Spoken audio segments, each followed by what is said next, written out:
Thumbnail দেখে নিশ্চয়ই বুঝে গিয়েছো আজকে আমরা কি নিয়ে কথা বলবো। আজকে বেসিক্যালি আমরা কথা বলবো আহসানুল্লাহ বিশ্ববিদ্যালয়ে কিভাবে তোমরা 100% স্কলারশিপে পড়াশোনা করতে পারো।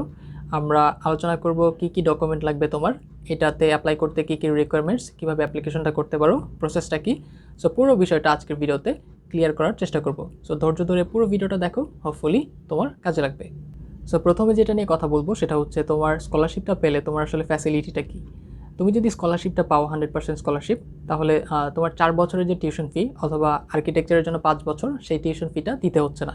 তুমি যদি কোর্সগুলোর টিউশন ফি দেখো তাহলে প্রত্যেকটার ক্ষেত্রে দেখবা আর্কিটেকচার ছাড়া প্রত্যেকটার ক্ষেত্রে 8,46,000-এর মতো অ্যারাউন্ড, এবং আর্কিটেকচারের ক্ষেত্রে যেহেতু 5 বছরের কোর্স তার মানে মোটামুটি 10টা সেমিস্টার, সেখানে টোটাল কস্ট চলে আসে 10,50,000-এর মতো।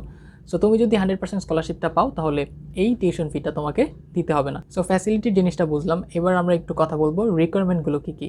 তার মানে এই স্কলারশিপের জন্য তোমার কী কী রিকোয়ারমেন্ট ফুলফিল করতে হবে সেটা আমরা একটু দেখি।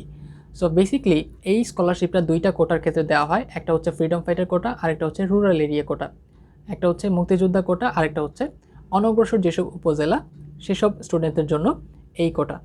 সো এখানে তুমি যদি মুক্তিযোদ্ধা কোটা অ্যাপ্লাই করতে চাও তাহলে তোমাকে অবশ্যই মুক্তিযোদ্ধার সন্তান হতে হবে, এবং তুমি যদি রুরাল এরিয়া কোটায় অ্যাপ্লাই করতে চাও তাহলে মোটামুটি ওয়েবসাইটে দেখলাম 54টা উপজেলার লিস্ট দেওয়া, সেই উপজেলাগুলো থেকে তোমাকে অবশ্যই এসএসসি পাস করতে হবে অথবা এইচএসসি পাস করতে হবে। তার মানে ওই উপজেলার স্কুল অথবা কলেজ থেকে তোমাকে এসএসসি অথবা এইচএসসি পাস করতে হবে, এবং এই দুইটা কোটার দুইটাতেই কিন্তু 100% স্কলারশিপ দেওয়া হয়।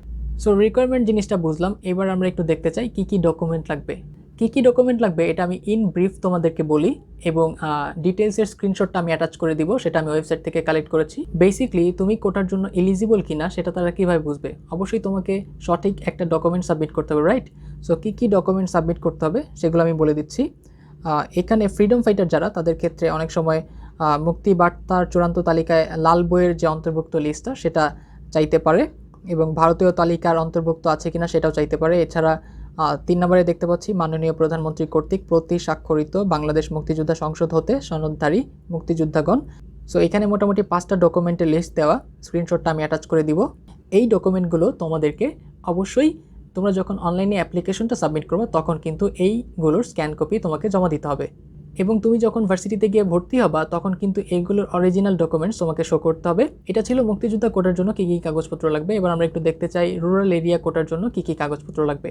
সো এই স্ক্রিনশটটা আমি অ্যাটাচ করে দিব, কোনো সমস্যা নেই, আর ওয়েবসাইটের লিঙ্কটাও আমি অ্যাটাচ করে দিব ডেসক্রিপশন বক্সে, সেখান থেকে চাইলে ডিটেলসে দেখে নিতে পারো কী কী ডকুমেন্টস তোমার প্রয়োজন হবে।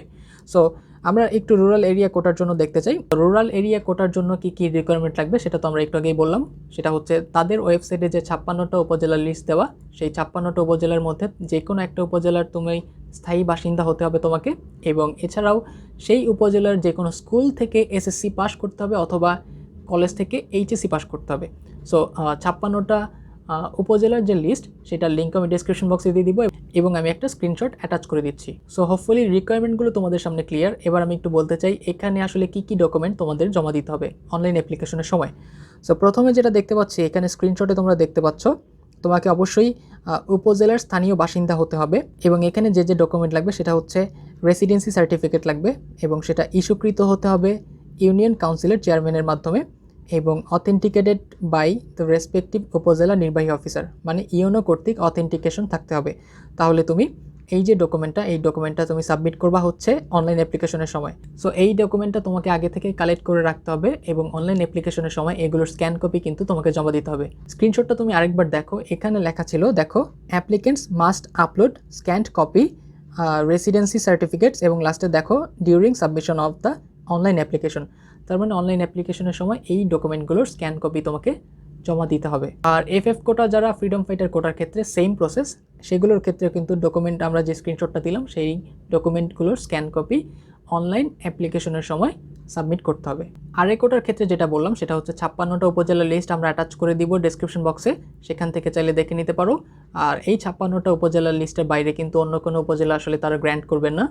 সো মোটামুটি কী কী রিকোয়ারমেন্টস এবং কী কী ডকুমেন্ট লাগবে আশা করি ব্যাপারটা ক্লিয়ার হয়েছে। এবার আমরা একটু বলতে চাই এই যে 100% স্কলারশিপ, এটা ছাড়া কি আর কোনো কস্ট আছে কিনা। ওয়েল, এই ব্যাপারে বলতে চাই এটা ছাড়া আর কোনো হিডেন কস্ট নাই, এবং এখানে আরেকটা কথা বলতে চাই সেটা খুবই গুরুত্বপূর্ণ।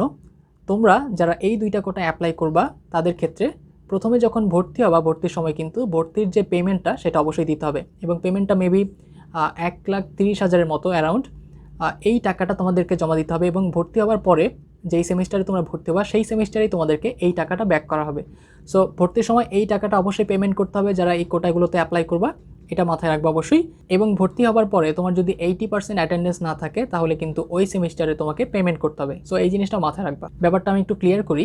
তুমি যখন ভর্তি হবা সাধারণ স্টুডেন্টরা যেমন 1,31,000 সামথিং টাকা দিয়ে ভর্তি হবে, তোমাদেরকেও সেম টাকা দিয়ে ভর্তি হতে হবে, কিন্তু তোমাদের ক্ষেত্রে টাকাটা ওই সেমিস্টারের মধ্যেই ব্যাক করা হবে এবং ফিউচার সেমিস্টারগুলোতে টিউশন ফি হিসাবে তোমাদেরকে আর কোনো পেমেন্ট করতে হবে না। সো এই জিনিসটা মাথায় রাখবা। প্রথমে তোমাদেরকে ভর্তির সময় একটা টাকা পেমেন্ট করতে হবে 1,31,000 বা 32,000 সামথিং, সেই টাকাটা ওই সেমিস্টারের মধ্যেই কিন্তু ব্যাক করা হবে। সো আশা করি বিষয়গুলো ক্লিয়ার হয়েছে, কী কী ফ্যাসিলিটি, কী কী ডকুমেন্টস লাগবে, কী কী রিকোয়ারমেন্টস এবং ফাইনালি প্রসেসটা কী। হোপফুলি সবগুলো বিষয় ক্লিয়ার হয়েছে। মোটামুটি এই ছিল আজকের ভিডিও। হোপফুলি ভিডিওটা কাজে লাগবে। ভিডিওটা যাদের দরকার তাদের সাথে শেয়ার করতে পারো আর আমাদের চ্যানেলটা সাবস্ক্রাইব করতে পারো। সাবস্ক্রাইব বাটনের পাশে বেল আইকনটাও ক্লিক করে দিও যাতে নতুন একটা ভিডিও নোটিফিকেশন তোমার কাছে সবার আগে পৌঁছে যায়। সো মোটামুটি আজকে পর্যন্তই। সবাইকে ধন্যবাদ। আসসালামু আলাইকুম।